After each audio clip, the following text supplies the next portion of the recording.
Good morning to all of you. सुबह सवेरे the current affairs show season 1 episode 5 YouTube channel पे Bhakti academy के आप सबका स्वागत है। चलिए आज के कुछ करंट अफेयर्स की ओर हम लोग देख लेते हैं। आज के टॉप हेडलाइंस में हम आते हैं अपने सबसे पहले क्वेश्चंस की ओर। तो सबसे पहला क्वेश्चन है आज हमारा, Who is the current chairperson of NASSCOM? NASSCOM के वर्तमान अध्यक्ष कौन हैं? Option A Rajesh Nambiar, option B Anant Maheshwari, option C Devang Mehta, option D Nandan Nilekani. तो देखिए, सबसे पहले मैं आपको बताऊं NASSCOM का फुल फॉर्म, राइट। NASSCOM का फुल फॉर्म है national association of software services company. NASSCOM का फुल फॉर्म है national association of software services company. तो NASSCOM का देखिए हेडक्वार्टर जो है ना वो नोएडा में है, राइट। दिल्ली एनसीआर नोएडा में इसका हेडक्वार्टर है। और NASSCOM का काम क्या होता है, जो भी भारत के अंदर, इंडिया के अंदर जितनी भी आईटी सेक्टर की कंपनियां हैं, इंफॉर्मेशन टेक्नोलॉजी सेक्टर की कंपनियां, प्लस बीपीओ का full form business processing outsourcing, इन सभी सेगमेंट्स को या इन सभी इंडस्ट्रीज को रेगुलेट करने के लिए एक रेगुलेटरिंग बॉडी है। This is called NASSCOM, correct. तो इस क्वेश्चन का करेक्ट आंसर है कि NASSCOM के जो अभी वर्तमान में चेयरपर्सन है Anant Maheshwari is the right answer. तो ये ध्यान रखिएगा आप लोग, option B is the right answer, Anant Maheshwari. इसके अलावा आपको मैं बता दूं कि वाइस चेयरमैन या वाइस चेयरपर्सन के पद पे कौन है, राजेश नाम्बियार। और नीचे जो दो ऑप्शन दिए हैं, ऑप्शन सी और D, Devang Mehta and Nandan Nilekani, he is the both of founder member is the NASSCOM, right. तो ये ध्यान रखिएगा। चलिए नेक्स्ट क्वेश्चन की ओर आते हैं। Question number 2, recently a politician who is the passed away. हाल ही में किस राजनेता का निधन हुआ है? तो देखिए, चार ऑप्शन दिए हैं। Option A Mulayam Singh Yadav, option B Lalu Prasad Yadav, option C Prakash Singh Badal, option D none of these. तो इस क्वेश्चन का करेक्ट आंसर क्या होगा? ऑप्शन सी प्रकाश सिंह बादल, ठीक है। अभी हाल ही में किस राजनेता का निधन हुआ है? तो प्रकाश सिंह बादल जी का निधन हुआ है। He is a 95 year old, ये 95 ईयर ओल्ड पर्सन हैं। और ये किस राज्य के भारत में मुख्यमंत्री थे? तो ध्यान रखिएगा, पंजाब के मुख्यमंत्री रह चुके हैं। कितनी बार रह चुके हैं? तो 5 टाइम्स रह चुके हैं पंजाब के मुख्यमंत्री। एंड अभी एट प्रेजेंट टाइम पे हम बात करें तो पंजाब के मुख्यमंत्री कौन हैं? तो ध्यान रखिएगा, नाम है उनका भगवंत मान, ठीक है, भगवंत मान। ही इज द आम आदमी party politician leader, he is the chief minister of Punjab. तो ये ध्यान रखिएगा।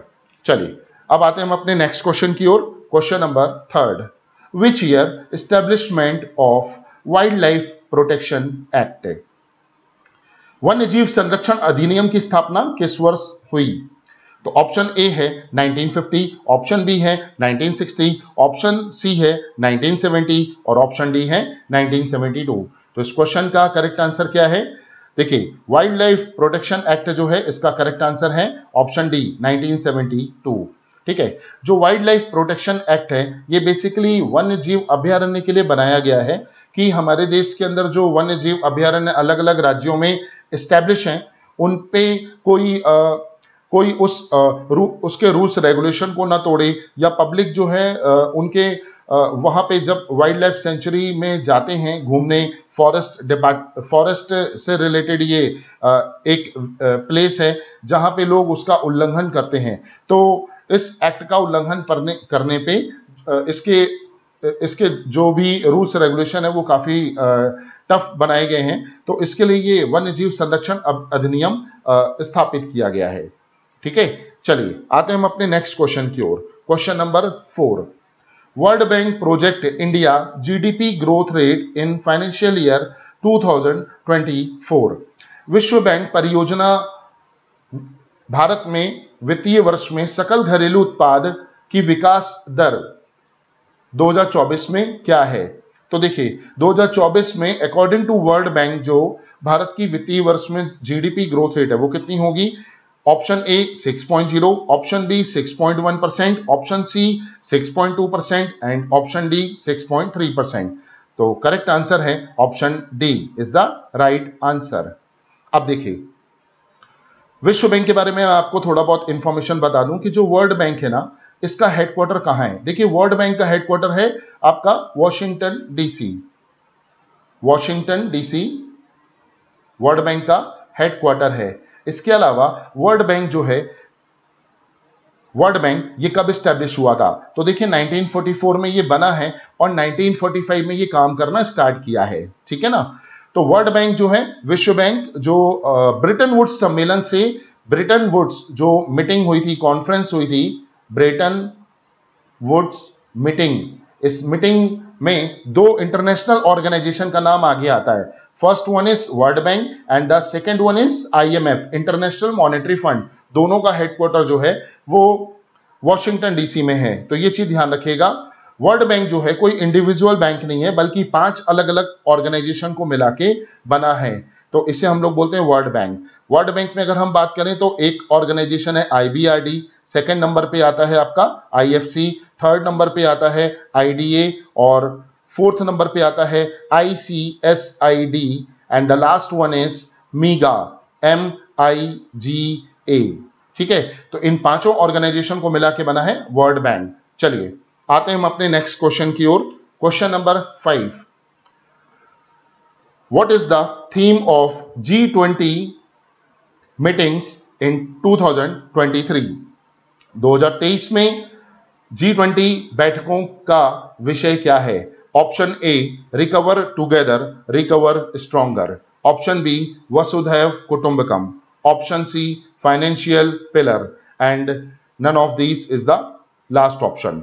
तो क्या है इस क्वेश्चन का आंसर। सबसे पहले देखिए मैं आपको बता दूं कि G20 जो मीटिंग है ये one of the largest meeting है, ठीक है, काफी बड़ी मीटिंग है। G20 का जो एस्टैब्लिशमेंट है वो 1989 है। वर्ल्ड की अगर सबसे बड़ी जो समिट्स है तो उसमें एक G20 का नाम आगे आता है और एक G7 का नाम आगे आता है, ठीक है। G7 जो कि 1975 में स्टार्ट हुआ था, इसमें 7 कंट्रीज आते हैं और इसमें 20 कंट्रीज शामिल हैं। G7 के सभी 7 देश कॉमन मेंबर कंट्री हैं किसमें, G20 में। इसके अलावा एक नाम आता है ब्रिक्स का, BRICS, B for Brazil, R for Russia, I for India, C for China, S for south Africa.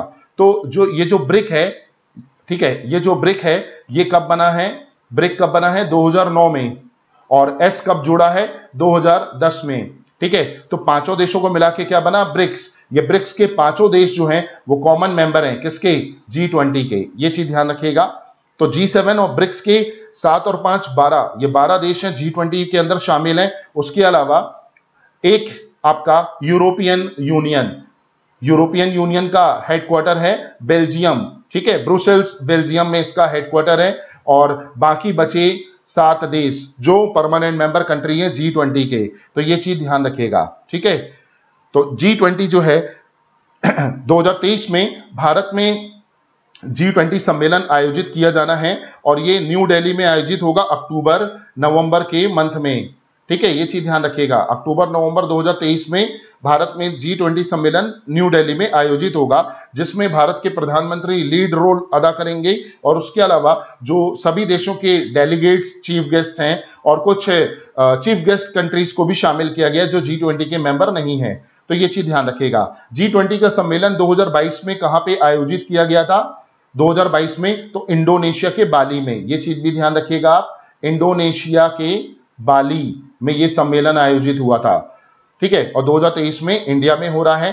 तो 2022 के इंडोनेशिया के बाली में इसका थीम क्या था, रिकवर टुगेदर, रिकवर स्ट्रॉन्गर। और भारत में इसका थीम है वासुधैव कुटुंबकम, ठीक है। तो ये चीज ध्यान रखिएगा। तो क्वेश्चन का आंसर है option B is the right answer. अब देखिए नेक्स्ट क्वेश्चन की ओर आते हैं हम लोग आगे। क्वेश्चन नंबर 6, क्वेश्चन नंबर 6 में दिया है 5th Khelo India youth games were held in which state. पांचवें खेलो इंडिया यूथ गेम्स का आयोजन किस राज्य में किया गया है? तो देखिए पांचवें खेलो इंडिया यूथ गेम्स का आयोजन option A Rajasthan, option B Bihar, option C Haryana और ऑप्शन डी मध्य प्रदेश। तो इस क्वेश्चन का करेक्ट आंसर है option D is the right answer, Madhya Pradesh. देखिए अभी हाल ही में कुछ समय पहले ही पांचवें खेल इंडिया यूथ गेम्स का आयोजन मध्य प्रदेश के भोपाल में किया गया है, जिसमें अलग अलग गेम्स के लिए अलग अलग शहरों का चुनाव किया गया। कुछ गेम्स जैसे जबलपुर में हुए, कुछ गेम्स ग्वालियर में हुए, कुछ गेम्स इंदौर और भोपाल जैसे शहरों में हुए। तो पांचवें खेल इंडिया यूथ गेम्स का मेजबानी किसको मिली थी? मध्य प्रदेश स्टेट को।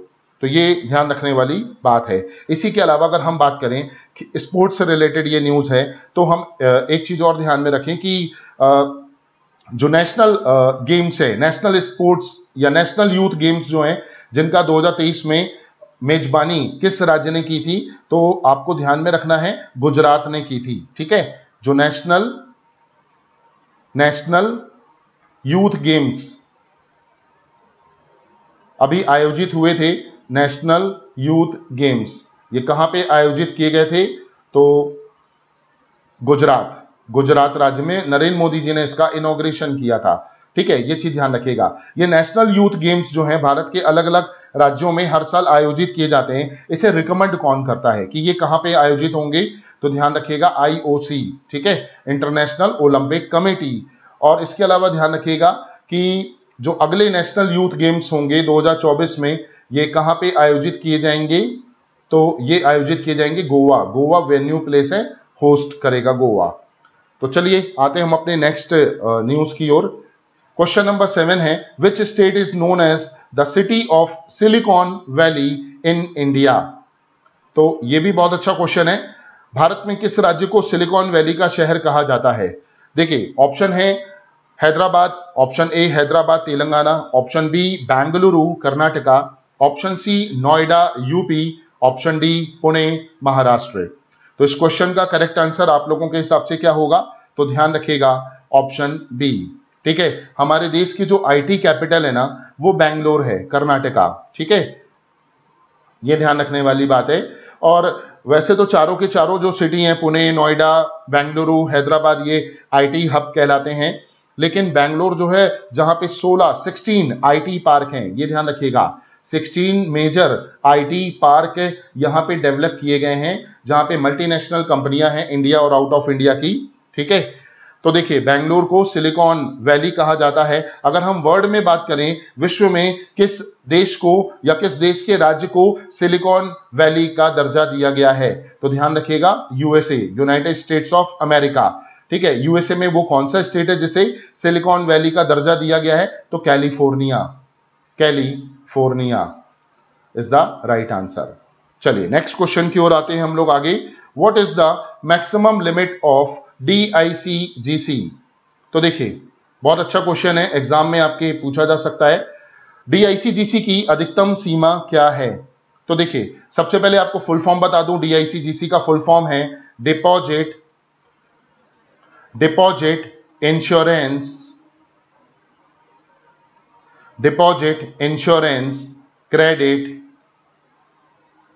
क्रेडिट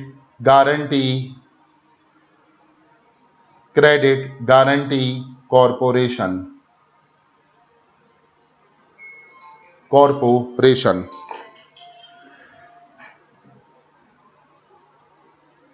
DICGC की अधिकतम सीमा क्या है? देखिए option A 50,000, option B 1 lakh, option C 2 lakh, option D 5 lakh. तो सबसे पहले देखिए मैं आपको बताना चाहूंगा, जो DICGC है ये RBI की फर्स्ट सब्सिडरी कंपनी है। क्या है? RBI की फर्स्ट सब्सिडरी कंपनी है। सब्सिडरी कंपनी बोले तो सहायक कंपनी, सब्सिडरी कंपनी। ठीक है, RBI की। और इसका एस्टेब्लिशमेंट कब हुआ है DICGC का? तो DICGC का एस्टेब्लिशमेंट हुआ है 15 जुलाई 1978। इसका हेडक्वार्टर कहां पे है? मुंबई। इसका हेडक्वार्टर है मुंबई। ठीक है, अभी एट प्रेजेंट टाइम पे DICGC के चेयरमैन कौन है? तो डॉक्टर MD पात्रा। ये ध्यान रखिएगा।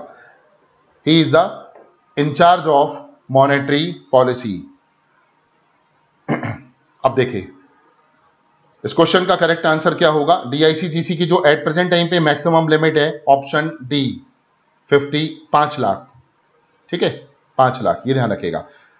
तो 5 लाख इसकी मैक्सिमम लिमिट है। ये किस चीज की लिमिट है? तो DICGC जो है basically deposit insurance credit guarantee corporation, जो भी पब्लिक का पैसा या कस्टमर का पैसा बैंकों में डिपॉजिट के रूप में जमा होता है, और अगर इनकेस कोई बैंक कोलैप्स हुआ या दिवालिया हो गया कोई बैंक, तो उस कंडीशन में DICGC के थ्रू पर अकाउंट होल्डर्स को जो रिफंड होता है अमाउंट, या उनको इंश्योरेंस के रूप में जो उनको पैसा मिलेगा, वो मैक्सिमम कितना मिलेगा? 5 लाख, ठीक है। तो चलिए आते हैं हम अपने नेक्स्ट क्वेश्चन की ओर जल्दी से। Question number 9, where is the headquarter of World Economic Forum? विश्व आर्थिक मंच का मुख्यालय कहां है? Option A Geneva, option B China, option C Davos, option D Washington DC। तो क्या होना चाहिए इस क्वेश्चन का करेक्ट आंसर? जल्दी से आप लोग बताइएगा।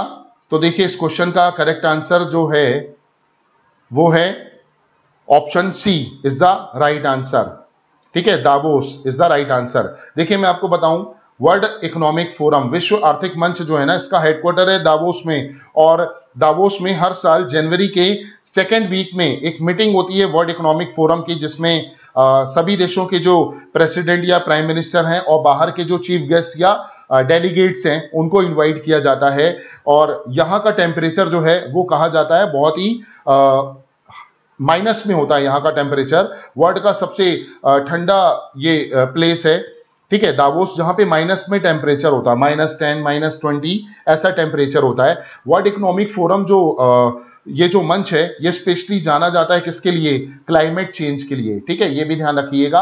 पर्यावरण से रिलेटेड, एनवायरमेंट से रिलेटेड एक बहुत बड़ी कॉन्फ्रेंस होती है हर साल जनवरी माह के सेकेंड वीक में वर्ल्ड इकोनॉमिक फोरम जैसे प्लेटफॉर्म पे। तो क्लाइमेट चेंज जैसे मुद्दों पे, पर्यावरण जैसे मुद्दों पे, ग्लोबल वार्मिंग जैसे मुद्दों पे बातचीत करने के लिए ये मीटिंग्स होती है दावोस में। तो चलिए आते हैं नेक्स्ट क्वेश्चन की ओर। आज का हमारा लास्ट क्वेश्चन है, इसको मैं आपको डिक्टेट कर दूं। What is the share holding of regional rural bank in India? देखिए RRB रीजनल रूरल बैंक, भारत में क्षेत्रीय ग्रामीण बैंक की शेयर होल्डिंग कितनी है? Option A 50:35:15, option B 50:15:35, option C 35:50:15, and the last one is none of these. तो देखिए RRB regional rural bank, total अभी हमारे देश में कितने ग्रामीण बैंक हैं? तो ध्यान रखिएगा 43 ग्रामीण बैंक है एट प्रेजेंट टाइम पे। 2 स्टेट ऐसे हैं जहां पे ग्रामीण बैंक नहीं है, तो उसमें वो कौन सा स्टेट होगा? पहला हो गया गोवा और दूसरा हो गया सिक्किम। तो ये आपको ध्यान में रखना है, ठीक है। मध्य प्रदेश की अगर हम बात करें MP की, कि MP में कितने ग्रामीण बैंक हैं? तो 2 हैं। पहला हो गया मध्यांचल ग्रामीण बैंक और दूसरा हो गया MPGB, ठीक है, मध्यांचल ग्रामीण बैंक और MPGB ग्रामीण बैंक। मध्यांचल ग्रामीण बैंक जो है ये इसका हेडक्वार्टर है आपका सागर में, और इसका स्पॉन्सर्ड बैंक कौन है? SBI। जबकि MPGB का हेडक्वार्टर कहां पे है? इंदौर में। और इसका हेडक्वार्टर कहां पे? इसका हेडक्वार्टर इंदौर में, और स्पॉन्सर्ड बैंक कौन है? तो बैंक ऑफ इंडिया, ये ध्यान रखिएगा, ठीक है। तो रीजनल रूरल बैंक जो है ना देखिए रीजनल रूरल बैंक की जो शेयर होल्डिंग होती है वो है, करेक्ट आंसर इसका ऑप्शन ए 50:35:15। 50% जो शेयर होल्डिंग होती है वो है सेंट्रल गवर्नमेंट की, ठीक है। 35% जो शेयर होल्डिंग होती है वो है स्पॉन्सर्ड बैंक। स्पॉन्सर्ड बैंक मतलब प्रायोजक बैंक हिंदी में बोलते हैं, या फिर SBI या नेशनलाइज्ड बैंक। और 15% जो शेयर होल्डिंग होती है वो होती है स्टेट गवर्नमेंट की। तो ये चीज आपको ध्यान में रखनी है, क्लियर है। तो भारत में टोटल ग्रामीण बैंक हैं वो मैंने आपको बताया कितने? 43। भारत का सबसे पहला जो ग्रामीण बैंक है ना उसका नाम क्या था? प्रथमा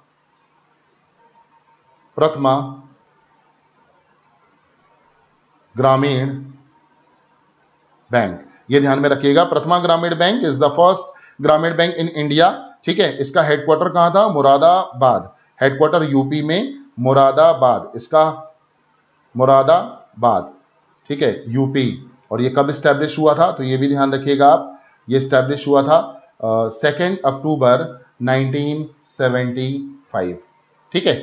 2 अक्टूबर 1975 को देश का पहला प्रथमा ग्रामीण बैंक स्टार्ट हुआ था 5 अलग अलग डिस्ट्रिक्ट्स में। So this is called regional rural bank. तो ये है आपके आज के 10 क्वेश्चंस। आशा करता हूं आपको अच्छे लगे होंगे। ठीक है, हम लोग नेक्स्ट सेशन में कुछ और नए क्वेश्चंस को लेके आपके सामने आएंगे। और अभी एक छोटा सा मैं आपको और डिटेल बता दूं कि बैंकिंग से रिलेटेड अभी एक नया नोटिफिकेशन आया है। ठीक है, आरबीआई ग्रेड बी का, one of the largest banking exams, RBI grade B officer का, तो उसका नोटिफिकेशन आप लोगों को मिल जाएगा। आप लोग चेक कर लीजिएगा। ठीक है, 291 वैकेंसीज है। तो चलिए हम लोग नेक्स्ट क्लास में मिलते हैं अपने नए करंट अफेयर्स को लेके। Wish you all the best. Thank you.